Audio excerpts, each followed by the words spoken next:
তো গাইস প্রথম তো ইনস্টাগ্রামের ভিডিওটা দেখো, তারপরে আমরা এর ফানি কমেন্ট পড়বো। So let's go. সকাল সকাল এক বাটি বিরিয়ানি নিয়ে বসে পড়লাম, আর ছিল মটন বিরিয়ানি। মটনটা এতটা সফট, দেখো কি সুন্দর, মুখে দিলে যেন গলে যাবে। তারপরে একটু শসা পেঁয়াজ নিয়ে নিলাম স্যালাডের জন্য। আর সত্যি আলুর পিসটা দেখো, আলুটা এতটা সুন্দর কি বলবো, আর মুখে দিলে যেন মাংস গলে যাবে। আর এতটা সুন্দর হয়েছিল আজকের বিরিয়ানিটা, পুরো একদম স্মোকি স্মোকি। আর শুধু পেঁয়াজ দিয়ে আমি তাড়াতাড়ি করে খেয়ে নিলাম। আর তারপরে আলুটা এত সুন্দর, মুখে দিলেই যেন গলে যাবে, এতটা সুন্দর খেতে ছিল।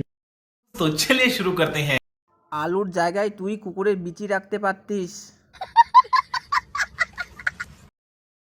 তোর বাবা ওই দিন রাতে কণ্ঠ পড়তে ভুলে গিয়েছিল মাথার চোদ। বিরিয়ানি না না, বিরিয়ানির পুটকি মারি। মটন বিরিয়ানি না খেয়ে হ্যান্ডেল মেরে বাবারটা মুখে নিয়ে গুজে ঘুমিয়ে পড়।